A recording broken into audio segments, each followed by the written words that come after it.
Hello, good morning जय मसीह की आप सभी को। आज की इस नई सुबह के लिए परमेश्वर का धन्यवाद। आज का मेरा मॉर्निंग डिवोशन में शीर्षक रहेगा बीज बोने वाले का दृष्टांत। तो आइए हम वचनों को पढ़ते हैं।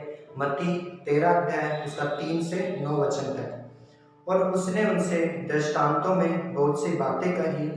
एक बोने वाला बीज बोने निकला।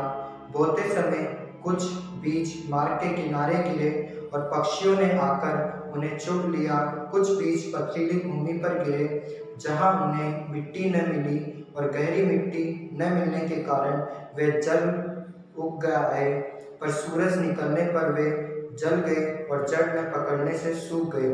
कुछ बीज झाड़ियों में गिरे और झाड़ियों ने दबा डाला, पर कुछ बीज अच्छी भूमि पर गिरे और फल लाए, कोई 100 गुना, कोई 60 गुना, कोई 30 गुना। जिसके कान हो वह सुन ले। आज हम पढ़ेंगे बीज बोने वाले दृष्टांत के ऊपर। और आज हमने पढ़ा है बीज एक परमेश्वर का वचन है जो प्रत्येक विश्वासी के जीवन में बोया जाता है। और आज हम 4 तरीके के बोने के ऊपर देखते हैं। और इन 4 तरीके में हमें हर एक विश्वासी को सोचना है कि हम किस तरीके से परमेश्वर का वचन अपने जीवन में बोते हैं। तो पहला हम देखेंगे, मार्ग के किनारे गिरता है, जो चिड़िया आकर उन्हें चुग जाती है। मार्ग के किनारे कई बार हम अपने जीवन में उस वचन को ग्रहण करते हैं, लेकिन वो वचन शैतान हमारे जीवन से चुरा ले जाता है, ताकि हम उद्धार ग्रहण नहीं कर सके, परमेश्वर के साथ मेल मिलाप नहीं कर सके। वो बीज शैतान हमारे जीवन से चुरा कर ले जाता है। और दूसरा है जो पथरीली भूमि पर गिरते हैं, पथरीली भूमि पर गिरते हैं और जल्द उगाते हैं। वो अपने जीवन में जल्द ही विश्वासी बन जाते हैं, लेकिन कई बार उसके जीवन में दुख आए, तकलीफें आए, परिस्थितियां आए, परीक्षा आए, तो वो अपने जीवन में वो सब कुछ खोने लगता है, उस बीज को खोने लगता है और वो विश्वास से पीछे हट सकता है। और जो तीसरा बीज है वो है झाड़ियों के बीच में गिरता है और झाड़ियां हमेशा उसे दबा देती है। कई बार एक विश्वासी अपने जीवन में परमेश्वर के वचन को ग्रहण करता है, उसे मानता है, लेकिन उसकी अभिलाषा, उसके पाप, उसका घमंड, उसका धन कई बार उसे अपने उन चीज़ों के नीचे दबा देता है। कई बार एक विश्वासी को अपना घमंड दबा देता है, कई बार एक विश्वासी को अपना धन दबा देता है, कई बार उसके अभिलाषा जो पाप है वो उसे दबा देते हैं। तो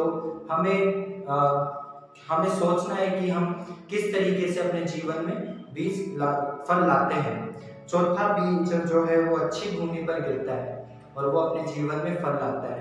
उसके जीवन में दुख आती है, तकलीफें आए, कई बार उसको शैतान रोकने की कोशिश करे, उसके मन में से वचन चुरा ले, लेकिन वो फिर भी स्थिर खड़ा रहता है और अपने जीवन में फल लाता है, कोई 100 गुना, कोई 60 गुना, कोई 30 गुना। तो इस सुबह में मैं आप सभी को यही उत्साहित करूंगा कि हमें इस सुबह में सोचने की जरूरत है कि हम अपने जीवन में कितना फल लाते हैं।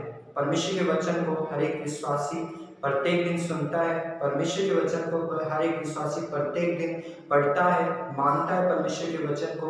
और इस सुबह में हमें सोचने की जरूरत है कि हम हमारे जीवन में किस तरीके से कितना गुना हम अपने जीवन में फल ला रहे हैं, कितना गुना हम परमेश्वर की सेवकाई कर रहे हैं, कितना गुना हम परमेश्वर की आज्ञाओं को मान रहे हैं, कितना गुना हम परमेश्वर पे विश्वास कर रहे हैं, या फिर हमारा जीवन इन 3 जो पथरीली भूमि है, जो झाड़ियाँ है, जो मार्ग का किनारा है, उस पर है। हमें ये सब इस सुबह में हर एक विश्वासी को ये सोचने की जरूरत है।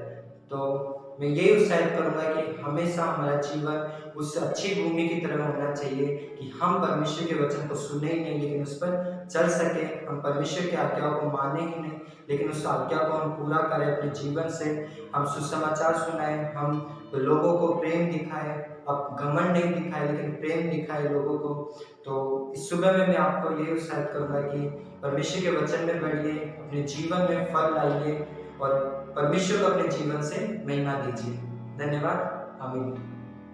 अगर ये आपको वीडियो पसंद आया तो आप इसे लाइक कीजिए, शेयर कीजिए।